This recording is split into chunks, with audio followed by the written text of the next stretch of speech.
Hello दोस्तों, welcome back. एक बार फिर से खुशामदीद और इस्तकबाल है आप तमाम लोगों का हमारे इस यूट्यूब चैनल के अंदर।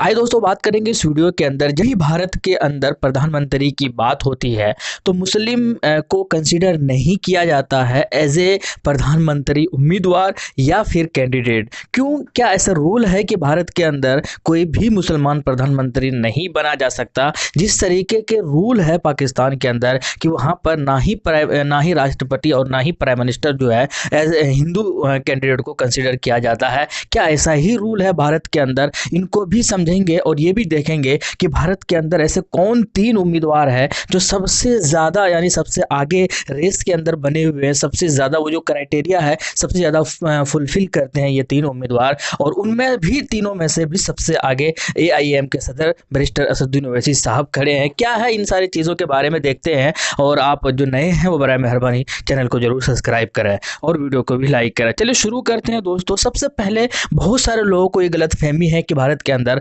मुस्लिम प्रधानमंत्री नहीं बना जा सकता। इसका रूल क्या है, क्राइटेरिया क्या है, इसको समझते हैं। आपकी स्क्रीन पर ये दिखाई दे रहा होगा और इसमें आर्टिकल 78 भी दिखाई दे रहा होगा। और वो क्या कहता है कि duties of prime minister as a respect the furnishing of information to the president ETC। Criteria क्या है पीएम का, इसे देख लेते हैं। ये है कि a prime minister must be a citizen of India, should be a member of Lok Sabha और Rajya Sabha of above 25 years of age. क्या मतलब है? इसका मतलब है कि नागरिकता मिला हुआ होना चाहिए भारत का, यानी कि भारत का ही रहने वाला होना चाहिए, उसका यहीं का ही नागरिकता मिला हुआ होना चाहिए। दूसरा क्राइटेरिया क्या है, कंडीशन क्या है कि लोकसभा या राज्यसभा का मेंबर होना चाहिए, या तो लोकसभा के अंदर जो है वो इलेक्ट होकर आया हुआ हो, MP चुनाव जीत कर आया हो, या फिर राज्यसभा का मेंबर जो चुने जाते हैं उनका वो मेंबर होना चाहिए। तीसरा जो है वो 25 साल से ज़्यादा होना चाहिए। बस ये तीन ही क्राइटेरिया है, ये तीन ही कंडीशन है। अगर कोई भी पार्टी या कोई भी सदस्य इन तीनों कंडीशन को फुलफिल करता है तो उनको जो है प्रधानमंत्री बनाया जा सकता है। तो इसीलिए यही रीज़न है कि राहुल गांधी ने एक स्टेटमेंट दिया था, आपकी स्क्रीन पर है ये टाइम्स ऑफ इंडिया का ये article, Muslim can become PM if he is capable. इन्होंने कहा है कि मुसलमान भी प्रधानमंत्री बनाया जा सकता है अगर उसके अंदर काबिलियत होगी तो। अब ये जो तीनों हैं, ये जो तीनों चीज़ें हैं, ये तीनों चीज़ें जो भारत के अंदर तीन अलग अलग पार्टी के जो सबसे हेड कहलाया जाता है उनमें से एक IU यानी इंडियन यूनियन मुस्लिम लीग के पार्टी, उनका भी बहुत बड़ा पार्टी है वो। और उनके अलावा मौलाना बदरुद्दीन अजमल साहब की पार्टी जो कि असम की पार्टी है AIUDF, वो भी बहुत बड़े, वो भी खुद जीते हुए हैं और उनके पार्टी के कई सारे MLA हैं। इनके अलावा AIM के सदर बैरिस्टर असदुद्दीन ओवैसी साहब, वो भी खुद MLA है, 25 साल से ज़्यादा भी है और उनको नागरिकता भी यहाँ का हासिल है। इसके अलावा वो जो ये सारी चीज़ें, सारे कंडीशन है वो फुलफिल भी करते हैं। तो ये तीनों सबसे आगे रेस में है जो कि एज ए PM मुस्लिम उम्मीदवार की अगर बात की जाए तो ये बना जा सकता है। अब सवाल पैदा होता है कि बनेंगे कैसे, क्या ये तो इनमें से सबसे जो ज़्यादा उम्मीदवार है, सबसे ज़्यादा जो आगे है वो AIM की पार्टी है।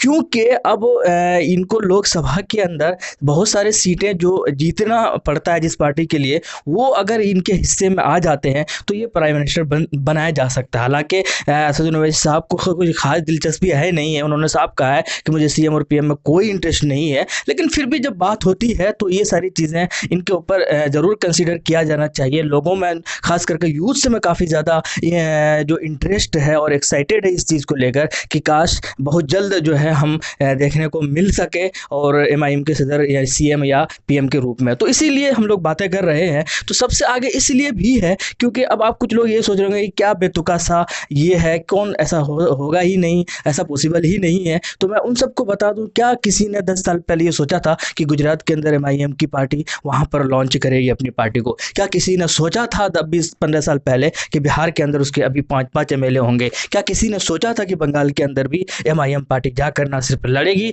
बल्कि बहुत बड़ी उम्मीदवार के रूप में डिक्लेयर किया जाएगा? क्या किसी ने सोचा था कि महाराष्ट्र के अंदर भी MIM होगी, कर्नाटक के अंदर भी MIM होगी, केरल को खैर नहीं, उसके अलावा आप देख सकते हैं कि मध्य प्रदेश में अनाउंस किया है कि वहाँ पर भी MIM होगी, उत्तर प्रदेश के अंदर MIM होगी, उत्तराखंड के अंदर MIM होगी। तो किसी ने नहीं सोचा था, तो फिर ये इसमें सोचने में क्या बुराई है, तो मुझे तो नहीं लगता है कोई बुराई है, क्योंकि लोगों का डिमांड होता है, लोग जानना चाहते हैं। तो इसीलिए मैं आपको बता रहा था कि कुल मिलाकर जो क्राइटेरिया है वो फुलफिल करते हैं, बिल्कुल बनाया जा सकता है। और सबसे बड़ी बात वैसे तो बनाया जा सकता है कई कई सारे तरीके, उनमें से एक तरीका ये भी है कि अगर गठबंधन कर लेते हैं, चूंकि AIUML और AIUDF जो है वो क्षेत्रीय पार्टी है, वो असम और केरल तक ही लिमिट है, तो इसीलिए शायद वो उतना ज़्यादा आगे नहीं है। लेकिन MIM चूँकि हर जगह जाकर चुनाव लड़ते हैं, तो हो सकता है कि आने वाले 10 साल के बाद इनके क्योंकि अभी ही विधानसभा चुनाव के अंदर आपको गठबंधन दिख जाता है, दिख रहा है, लोग डिमांड कर रहे हैं,